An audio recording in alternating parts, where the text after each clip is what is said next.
Hello, how you guys doing? James here. I want to bring a story to you by what's going on with America, with comes to the different demographics of people, and I'm gonna show you what's going on in America now. People say that the past is still the past, and why can't we get over it? Well, I'm gonna show you why in these videos. Uses unique tech to cleanse and moisturize. It also removes aging keratin and revives lip color. Assalamu alaikum. Thanks to all my subs and supporters who watch, like, share, and comment on the videos. It's greatly appreciated. Anybody who would like to support the channel, the link to my book, The N-Word is No Secret in the Service, is in the description of every video. We also have the Runaway Slave store, link in the description. Go grab yourself a souvenir or something like that.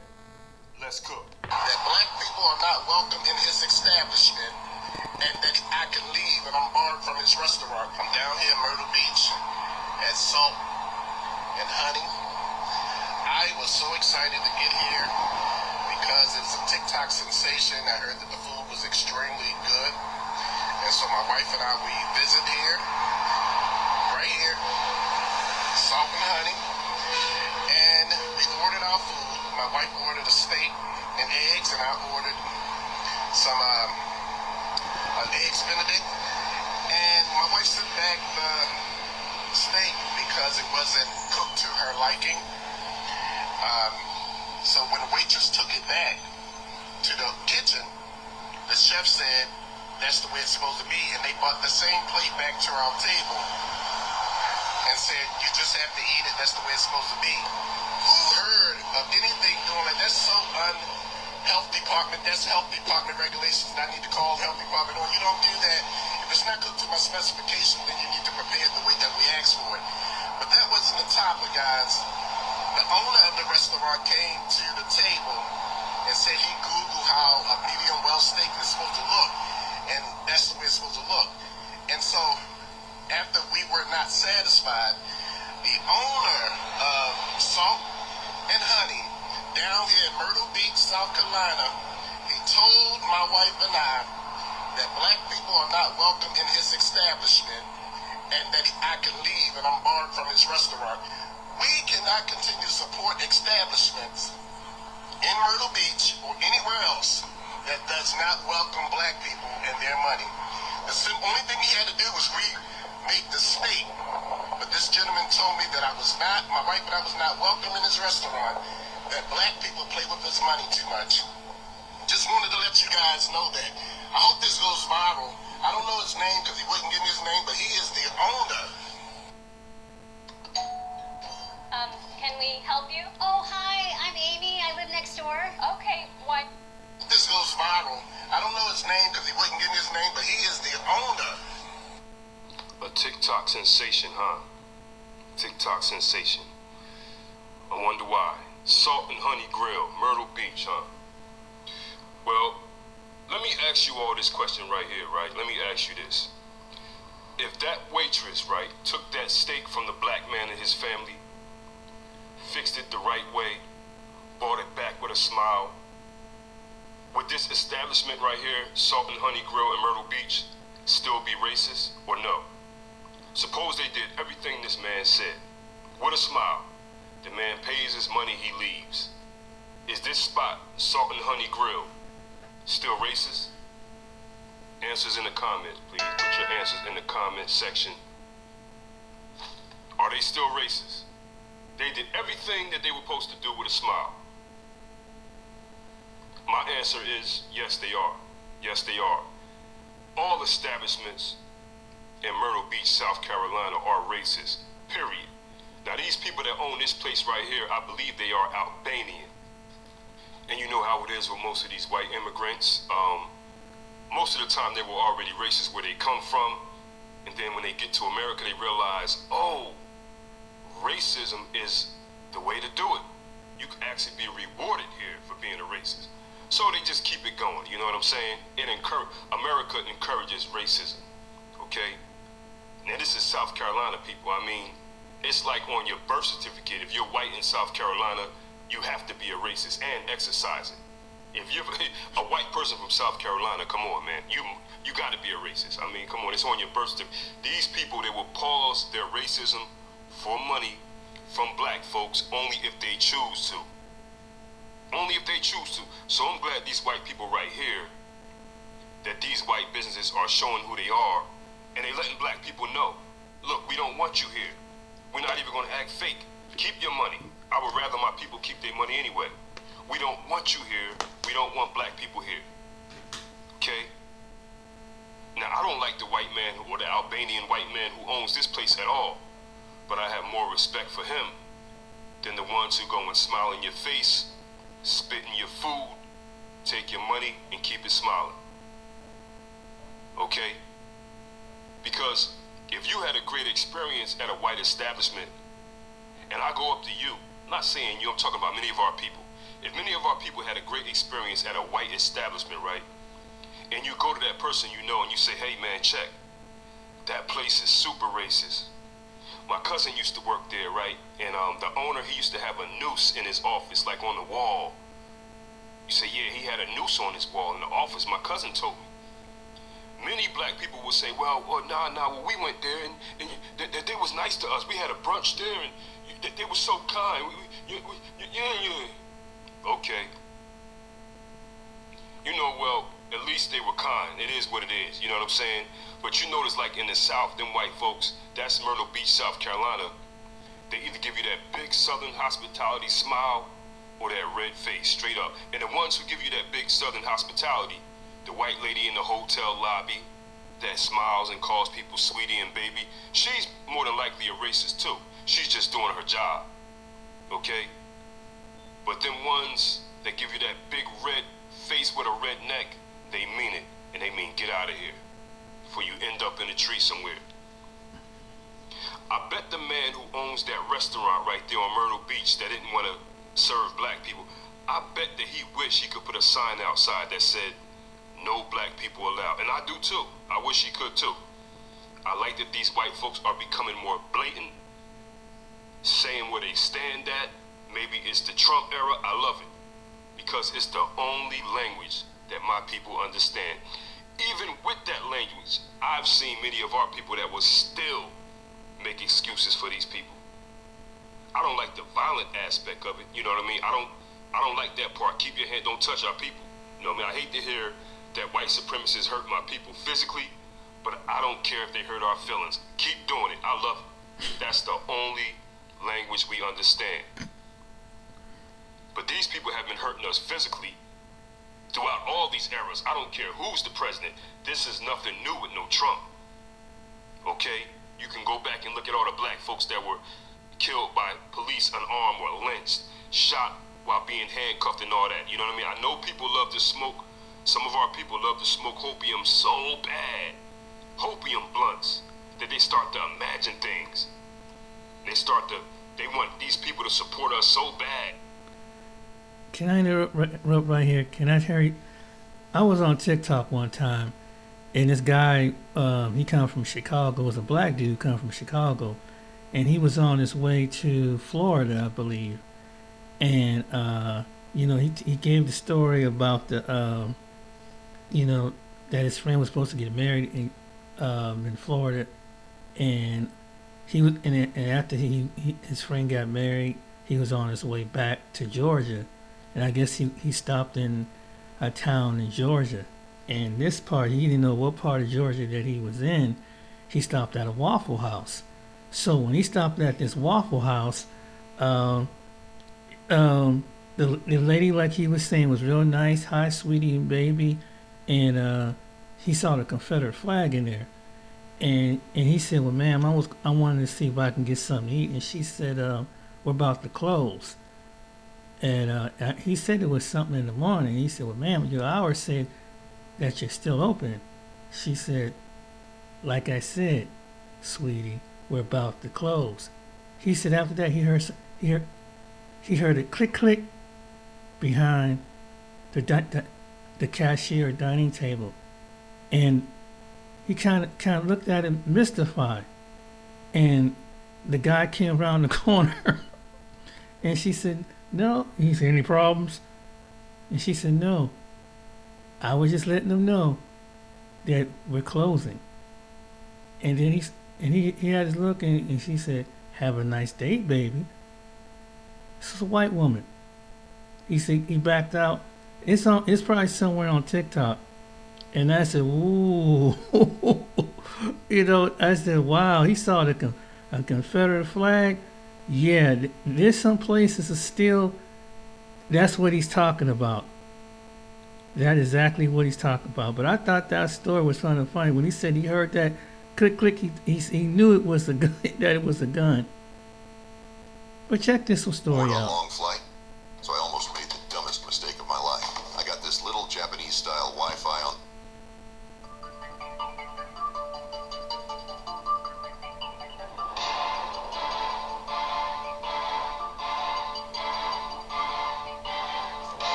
Hello everyone, welcome back to the channel. Well, you're not going to believe this, but maybe you will. MAGA is actually blaming black people for the deaths down in Texas. You know, those floods that are still devastating people's lives right now because the aftermath is still ongoing. People are still missing. The death toll is rising. But you have Charlie Kirk, who managed to put blame on black people. He's very specific, too, about who he is talking about. I'm going to share that with you in just a moment, but this is further proof that this country is going down, and is going down fast, because they can't hold their lies in any longer. They have got to magnify every bit of depravity that they can. And their finger is always pointing elsewhere. They never point those fingers at themselves, because we are dealing with a reprobate nation. According to biblical prophecy, this is what we're going to see. Perilous times. People are going to be going to and fro. Distress of nations, perplexity of nations, all kinds of things going on. And here in America, we have a president, his supporters, his administration, who are gratefully and gladly spearheading the further downfall of humanity. Here's my reminder. Esau is the end of the world, and Jacob is the beginning of that which follows. Anyways, I want you all to take a listen at this. Before sharing this, I want you to go ahead and share the video so that others can tap in on this topic. If you're new to the channel and you don't have a problem with the truth, go ahead and subscribe. I double dare you. Be sure to hit that notification bell. That way you can be notified each and every time we upload or go live. Anyway, let's take a listen at this foolishness. And of course, you know I will be right back. But MAGA immediately goes dirty with this tragedy. The floods I'm talking about in Texas that killed children, and I think there's still like over 100 people missing, 100 people dead that were just having their summer because the government defunded National Weather Services. But what does Charlie Kirk do? Charlie Kirk blames black people, of course. Play the clip. Democrats are so despicable.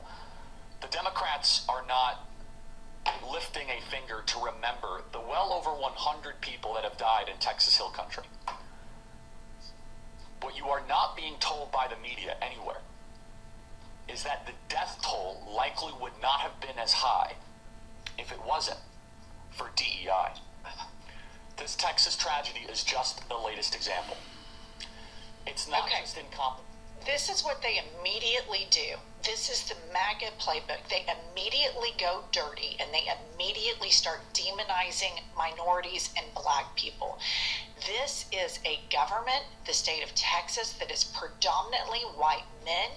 It was predominantly white men in the Trump administration that defunded the National Weather Services via Doge and all of these harebrained cuts. And these people just try to control the narrative all the time and say the Democrats are going to politicize it. And the Democrats, They should be front and center right now, screaming, demanding what cuts were made, who authorized them, and why. If this were Biden or Obama and this happened, you can bet your sweet ass Fox would be going bananas, Charlie Kirk would be going bananas. But what do? They reach for this. Let's blame the black people because our base is so racist. They'll like this. Okay. So I want to share with you what others are saying about all of this mess. And here's the full video you can see on iHip News. iHip stands for I've Had It. Now, of course, they have some very colorful commentary when they speak about these things, but they have a lot of truthful commentary as to what is going on in this country with Donald Trump, his administration, his base, all of his supporters. Anyway, this is what some people are saying about the whole idea that so-called black people are to blame for what is going on. And I'm going to give you some additional commentary as well, because basically he is going to be, Charlie Kirk, he's going to be pointing at a specific black man and trying to pin the deaths of people's daughters on this black man in wake of these floods down in Texas. Very, very shameful indeed. Anyways, let's take a look at some of the commentary here, or some of the comments. This person says, blaming DEI. Black people have no involvement in the floods, right? This person says the governor of Texas and Donald Trump are to blame. But Charlie Kirk sees it different. He sees black people as to the reason why this is happening. Okay? This person says there's a special place in hell for this guy. Okay? Kirk. This one says MAGA government should be ran like a business. Anyone else not ready to become his 7th bankruptcy? Okay. I don't know what they mean there. But anyway, you see the narrative here. Okay? This one says this is the playbook. Blame Biden, blame DEI, blame immigrants, and of course they forgot blame blacks. Okay? Do anything but act like real leaders and take responsibility for their actions. Okay? So, this person says, are they blaming Mexican volunteers helping with the floods? I don't understand why Mexico is helping out at all with what this government has been doing. Okay? This person says, was it black people who fired all those people who keep us safe? So anyway, I want to share with you some additional information that actually dives deeper into what Charlie Kirk is actually trying to say here and why he is accusing DEI hires. He's talking about a black fire chief, I believe it is. Take a listen at this. Confused by which file version is the latest? If this feels too real, it's time for a change. From First Draft. Let's unpack the dangerous rhetoric of Charlie Kirk and the broader MAGA movement, focusing on Kirk's recent claim that DEI, diversity, equity, and inclusion, hiring policies were responsible for the deaths in the Texas floods. This moment exemplifies how conspiratorial scapegoating, racialized fear-mongering, and authoritarian populism are used to divide the public, deflect accountability, and inflame a loyal base. The claim. Charlie Kirk blames DEI for Texas flood deaths. In the wake of the devastating Texas Hill Country floods, which have claimed over 119 lives and left more than 170 missing, right-wing commentator Charlie Kirk took to his show to offer a stunning accusation. The death toll likely would not have been as high if it wasn't for DEI. Kirk specifically targeted Austin Fire Chief Joel G. Baker, the city's first black fire chief, calling him a DEI fire chief and accusing him of delaying the deployment of rescue crews due to incompetence. He went further, saying, "You see, when you hire fire chiefs based on diversity, you get morons. You don't get smart people." He concluded with a chilling rhetorical flourish. "Those families are without their daughters, but hey, you have a black fire chief in Austin. You should be happy about that." The strategy. Scapegoating and division. Kirk's comments are not isolated. They're part of a broader MAGA strategy that uses DEI as a scapegoat for everything from plane crashes to wildfires. Trump blamed a mid-air crash in D.C. on the FAA's diversity hiring. Elon Musk said DEI means people die after California wildfires. The Trump administration has purged DEI offices across federal agencies, placing employees on leave and encouraging whistleblowers to report discrimination against white workers. 3. This narrative is designed to inflame racial resentment, undermine public trust in institutions led by people of color, redirect blame from policy failures like slashed emergency budgets or delayed alerts to identity politics. The hypocrisy, MAGA's dangerous double standard. What makes this rhetoric especially galling is the hypocrisy. The same movement that gutted NOAA and NWS staffing, weakening flood forecasting, now blames a black fire chief for not responding fast enough. The same leaders who mocked climate change, cut emergency preparedness funding, and fired career civil servants are now demanding accountability from local responders. The same voices who pardon insurrectionists, threaten civil servants, and bully public health officials claim to be the defenders of meritocracy. Yep. This is not about safety. It's about power, purity, and punishment. The psychology. MAGA as a cult of grievance.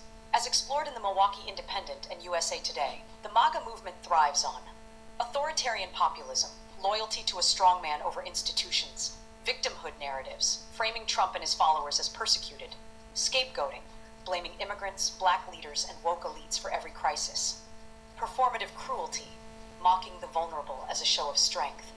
This isn't just political, it's psychological warfare designed to polarize, radicalize, and mobilize. A moral reckoning.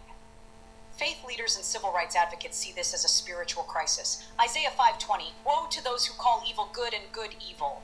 Proverbs 6:19, a false witness who pours out lies and a person who stirs up conflict in the community. To use the deaths of children in a flood to score political points and vilify black leadership is not just wrong, it's morally bankrupt. What we must do. Call out the lies. DEI is not the enemy, disinformation is. Defend public servants, especially those targeted for their race or identity. Demand accountability for the real failures, budget cuts, delayed alerts, and political interference. Refuse to be divided. Unity is the antidote to authoritarianism. Okay, so you know what this reminds me of? This reminds me of the scripture that says the accuser of the brethren, right? Talks about the accuser of the brethren, how he tries to bring fault and go before the Most High to point and say, look at what they are doing, right? That's what this reminds me of. The accuser of the brethren. Instead of them looking at their failed policies, their inactions, their goof-ups, they want to find a black man to blame all of this on. Now, I will say this. I'll say this much. If you want to blame black people for anything, why don't you think about this for a moment? We are praying to the Most High, and we telling him on y'all, right? Of course, he already knows and he already sees, but we're telling on you. And we're saying, Father, come and see about us. Because these people are unrepentant. They continue to do this stuff over and over and over again. And so we're asking you, Heavenly Father, to come and see about us. So if you want to blame us for anything, just know that as those prayers keep going up, as we keep on calling out to the Most High,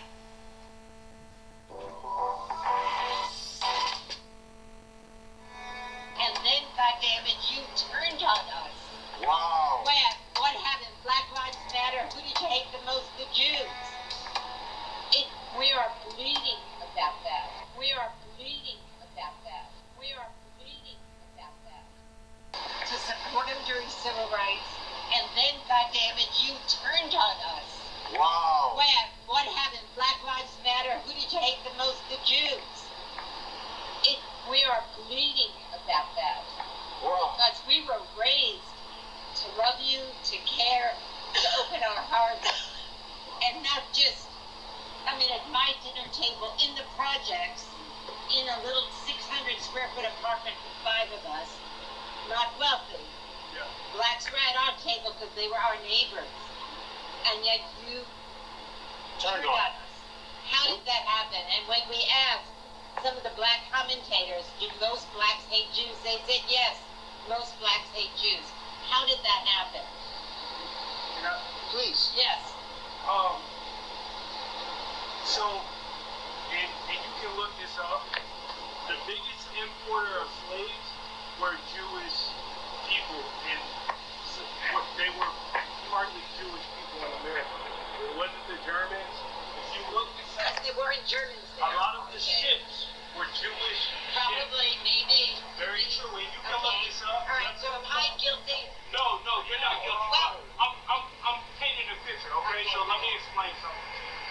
So not only were you guys also you helped with the Underground Railroad, but you also enslaved a lot of black. A lot of your ships were Jewish ships.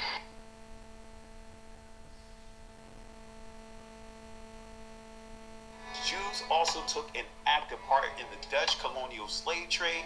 Indeed, by laws of the recipe, Mauritius congregations included an imposta, in other words, a Jewish tax of 5 soldos for each Negro slave a Brazilian Jew purchased from the West Indies Company.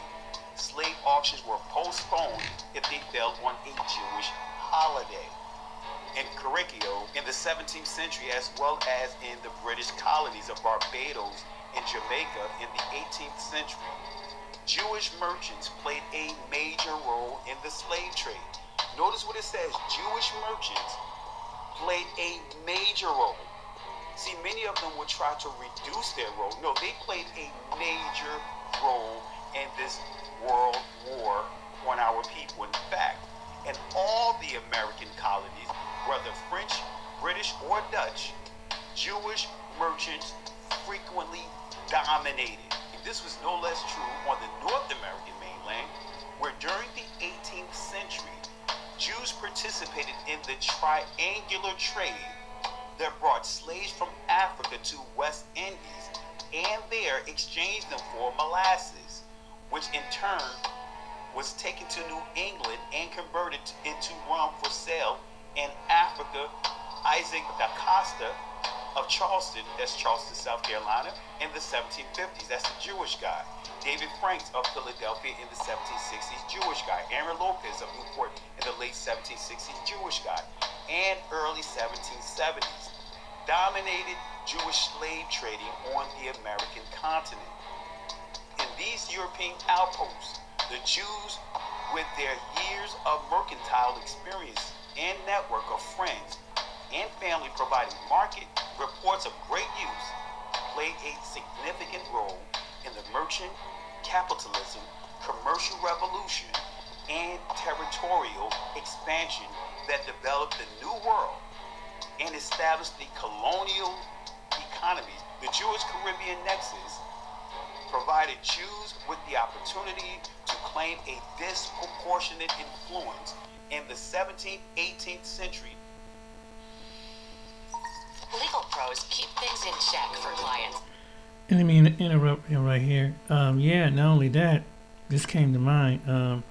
Binyat Israel, his channel, which is I think he's related to him.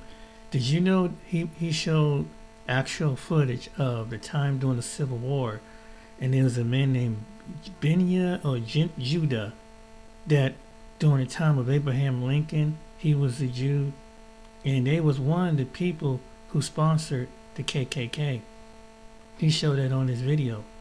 Also, and I think it was the same relative that had an assassination and taken out Lincoln. Yeah. And to tell people know about the Rothschilds and all that stuff like that. All this is linked. All this is very linked. So he's absolutely right. So they either in the Southern during the Civil War, because really it wasn't so much white people didn't want to was in the Klan. I was like, what? No, white people didn't invent the Klan. It was them that forecasted. And it was a man because they had a Confederate, was for the Confederate at that time. They was the ones and they just went along with it. But the people but that's why they put the division between black and white in certain parts of the South. And certain parts of the South, with that, This it's a true story, and it's the guy's called Binging in Israel, and it's on the Israelite channel, and he shows the whole history in America how they did it. So yes, he's not just saying that just to saying, and that's actual writing. Also, during the transatlantic slave, they played a part of it. They don't want to talk about that part of it either. Some of them that took a part. And that's not. But if you point this out, you being anti-Semitic. How you being anti-Semitic? When it's the truth. How are you being anti-Semitic? I'm just saying. Actually, he just showed it documentary. Top 10 most racist states in America. We analyze national hate crime stats, incarceration rates, school funding inequities, housing discrimination trends, and historic legacies. And from that data and lived experiences, we compiled the top 10 most racist states in America. Let's get into it. Missouri, known for its rivers, baseball, and apparently racial tension that just won't quit. It's a state that made global headlines in 2014 with Ferguson. But its problems didn't start or end there. The killing of Michael Brown was a spark, but the fuel had been building for decades. Ferguson became a symbol of over-policing, under-accountability, and a community fed up with being ignored. The Department of Justice later found systemic racial bias in the city's police force and courts. Surprise. Surprise. But Ferguson wasn't an anomaly. It was a mirror. Statewide, Missouri has a long history of racially biased policies. Redlining carved up cities like St. Louis, segregating black communities into underfunded, overcrowded areas. To this day, access to education, healthcare, and even grocery stores is determined more by your zip code than your ambition. Missouri's black drivers are stopped by police at rates that defy statistical logic, and when they are pulled over, they're far more likely to be searched, despite white drivers being more likely to have contraband. So either Missouri believes in magic, or it believes in profiling. Then there's the incarceration rate. Missouri imprisons black residents at nearly 5 times the rate of whites, and while politicians talk about reform, the state's prison budgets continue to balloon, while school funding remains stagnant. Yet, Missouri often flies under the radar. Maybe because it doesn't scream, it simmers. It simmers in courtrooms, traffic stops, and school board meetings. It simmers in policy, silence, and willful ignorance. Missouri might not be first on every list, but when it comes to quietly maintaining racial inequality, it's running a master class. So here it is, at number 10. But the only reason it isn't higher? Some states just do racism louder. And Missouri's problems aren't just urban. Rural areas are plagued by racial tension too, masked by small populations and limited press coverage, but no less toxic. Texas, where everything's bigger, including systemic racism, institutional denial, and the audacity to pretend otherwise. From the moment you cross into Texas, you're stepping into a paradox. It's a state that celebrates independence, but enforces inequality, like it's part of the state constitution. Let's begin with border politics. Texas has weaponized immigration to the point where human rights are considered optional. Razor wire, armed civilians, and politicians using asylum seekers as props all in a day's work. And while that's framed as a border crisis, the racial subtext couldn't be louder. And this isn't just about immigration. Texas has one of the highest incarceration rates in the country, with black and Latino residents making up a disproportionate share of that population. The so-called war on drugs, more like a war on demographics. Education doesn't offer much refuge. Texas continues to push legislation that whitewashes slavery, bans critical race theory, and censors teachers who try to tell students the truth. If knowledge is power, Texas is on a mission to keep certain communities powerless. Economically, cities like Dallas, Houston, and Austin shine bright, but only if you're on the right side of the zip code. Income inequality isn't just present, it's mapped out in highways, housing developments, and school districts. And let's not forget Juneteenth.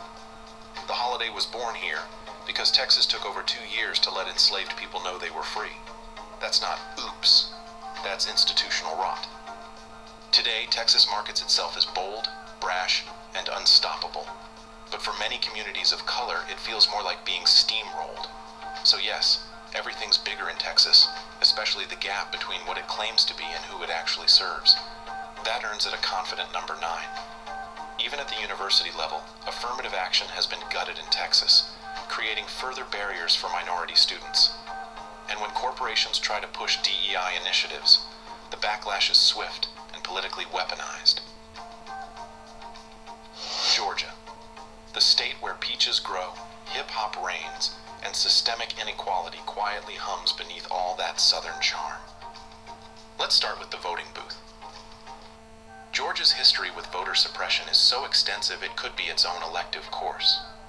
From purging voter rolls to closing polling places in black communities, the tactics have evolved, but the goal remains the same: control who has a voice.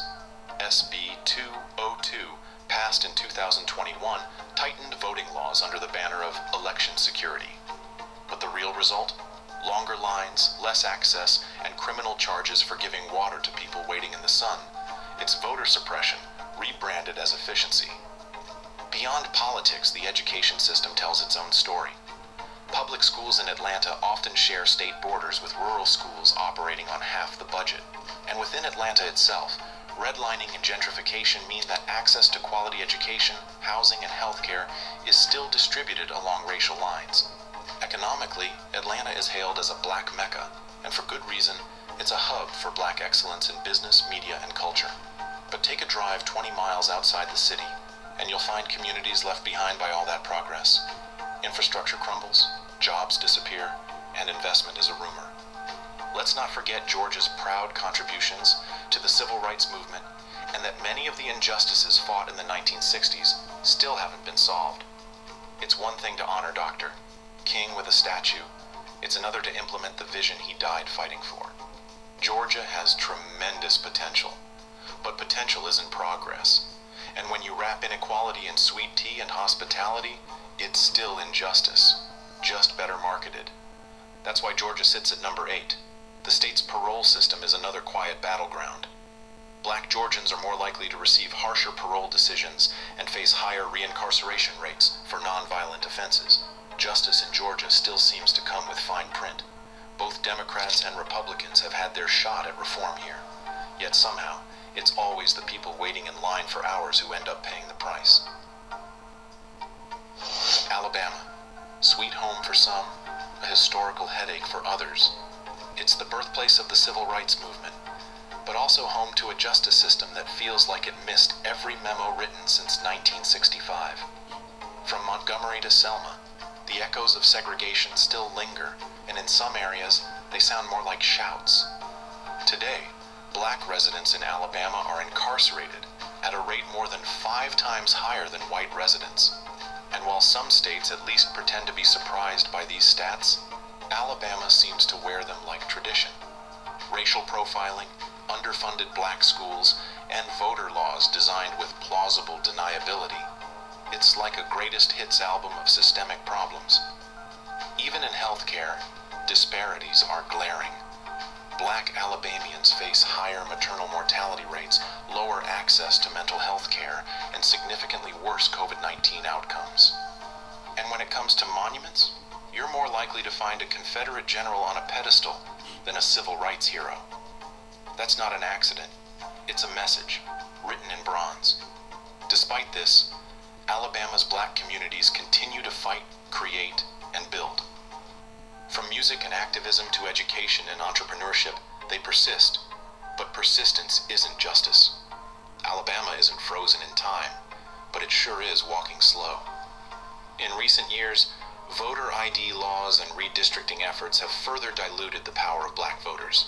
Gerrymandering isn't just a tactic here, it's practically an art form designed to maintain the imbalance. Mississippi, where the name rolls off the tongue, but the history gets stuck in your throat. Despite being the state with the largest percentage of black residents, Mississippi ranks among the worst for health outcomes, education, and economic opportunity for communities of color. Coincidence? Not likely.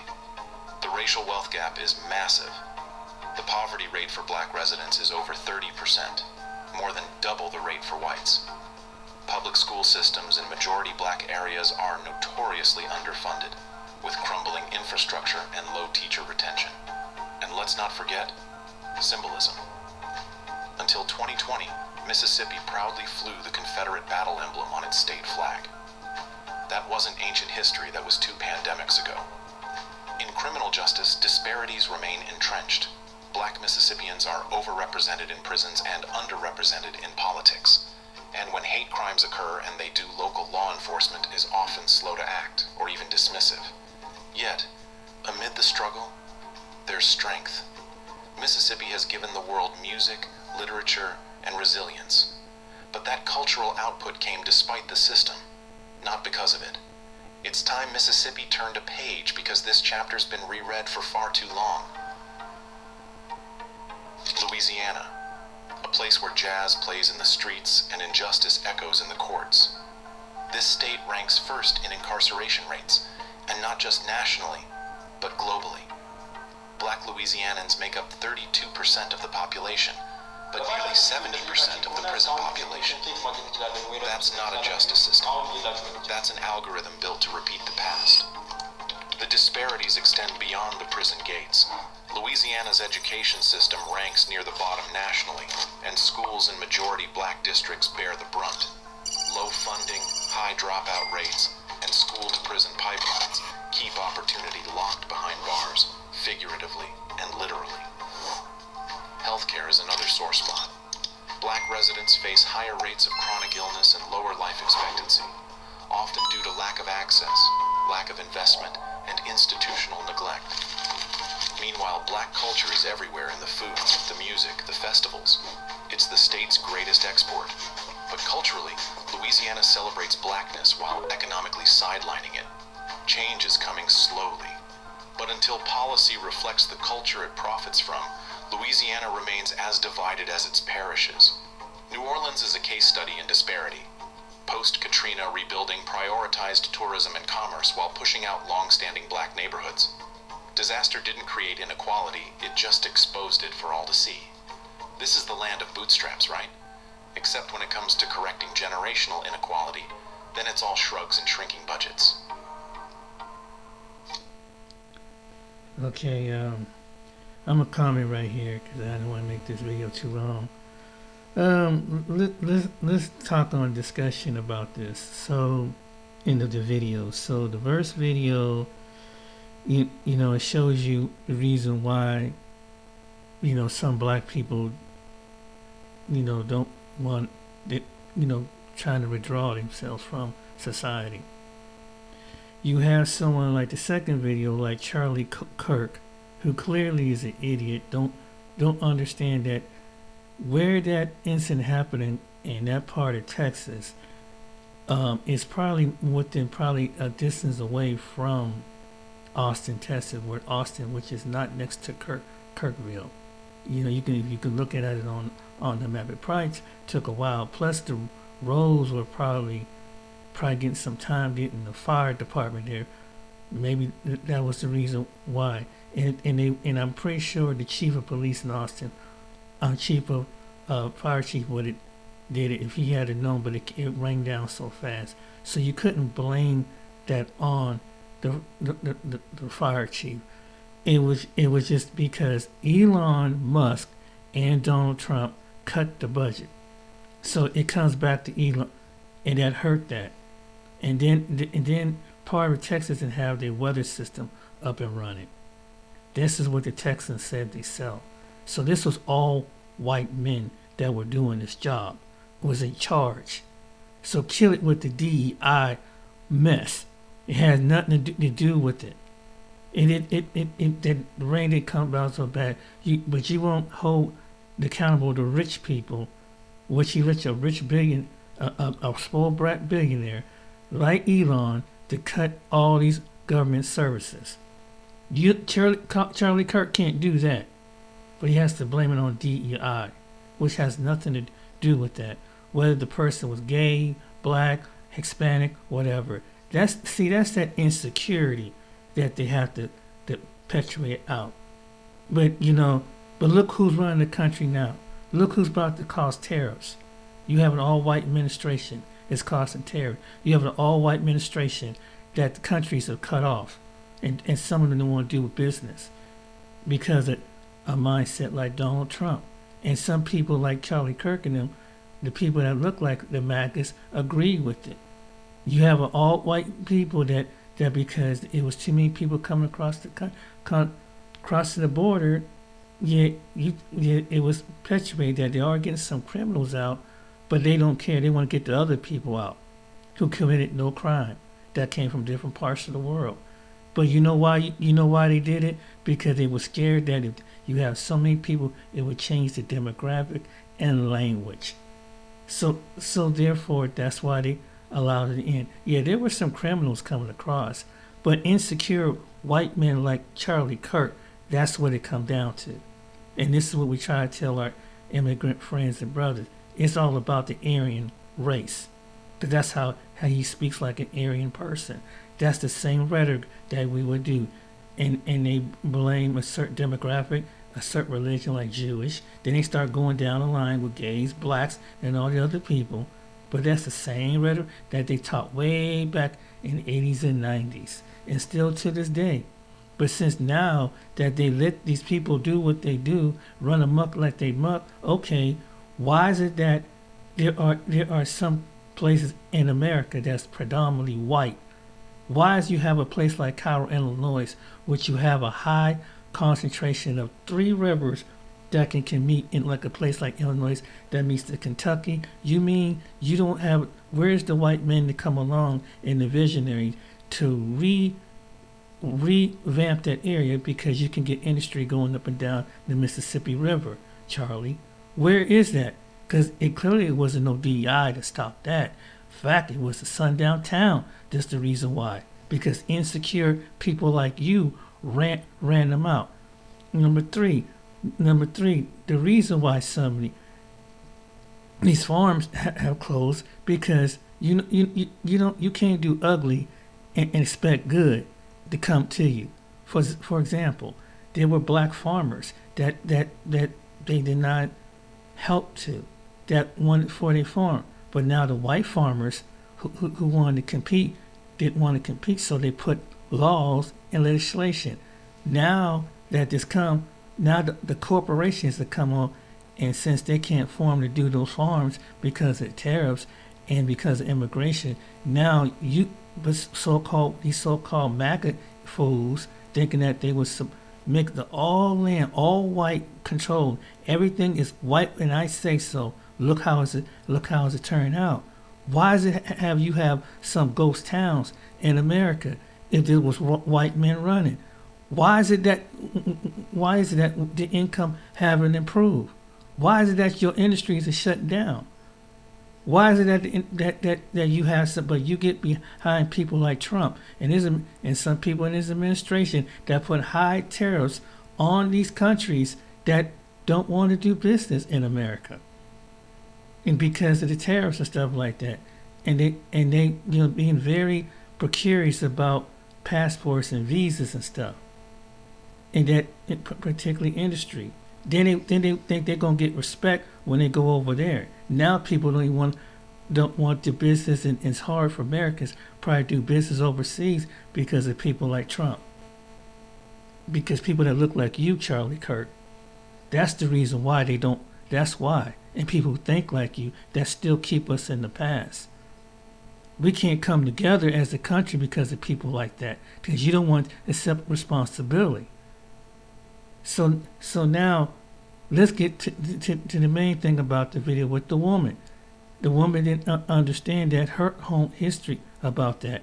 Why is it that if it was really, blacks, there are black people that have wealth, but they had some people who had a good heart, some Jewish people had a good heart, did the right thing.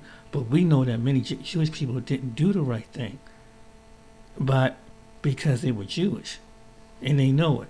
Why does it feel like they have to be God over black people and other people?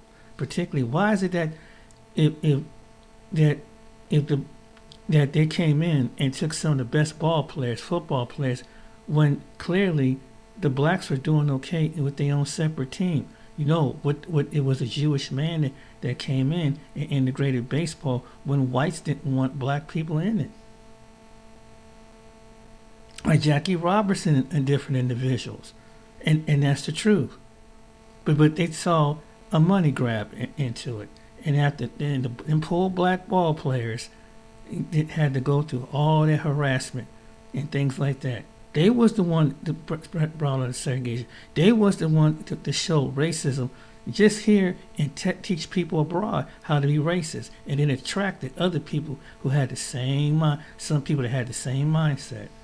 But when it's like, okay, you have areas in this country that's still predominantly white. What do you complain about these other places for? What do you complain about the DEI and all this stuff? When you still got towns you can live into. What do you complain about? About other groups. No, what it is that they want to be back in control. But no, let me tell you something. The old way, that old way is not coming back. And it will and it will be judgment accordingly. If you think you're gonna keep doing what you do to us the last 500 years, some of you don't even have the discernment to know that you're right in the middle of judgment and you don't even know it. That's why it's happening to your plantations, your historical marks. Because even though you don't want the blacks to talk about their history, we have to maintain and control that. But you want to control the history. You want to be the gods of this land, and it's not happening, and you can't stand it. But guess what? White nationalists and white supremacy is coming down. Your days is over, and you don't like it. So you have, and guess what? Some of you gonna still suffer of it. The birth pains is just the beginning. There are gonna be other areas, and whatever injustice you do to us and others like us and other people, there will be injustice that come right back on you, because you did this. You brought the segregation. And you don't want to be kind of the reason, because you thought by keeping segregated in according to the way you wanted, it was going to be progressive. Well, Trump is trying to get it back, but look how it's turning out. People are frustrated, and he's just doing it because some of you believe in it, but it's a rich man's game. Now we all got to suffer. And why idiots like him trying to blame injury, they gut DEI, they gut it all from our university, they gut it all from jobs and everything. Now what? There ain't gonna be no equality in the land of America for other people. Then there won't need equality for people like you, Charlie Clerk. You just don't get it, do you?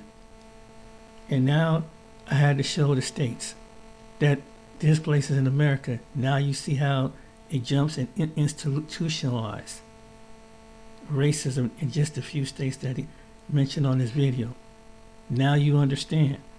That's why some of us, if we do get some wealth, we have to leave here, because they don't want it to let it die.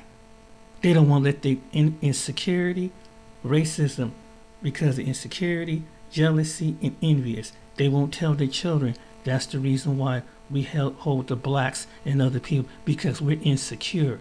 Because if they was the bright ones, why is this country going down the way it is? If you the high IQs and the thinkers and the heroes of the land, why is it that you still got ghost towns?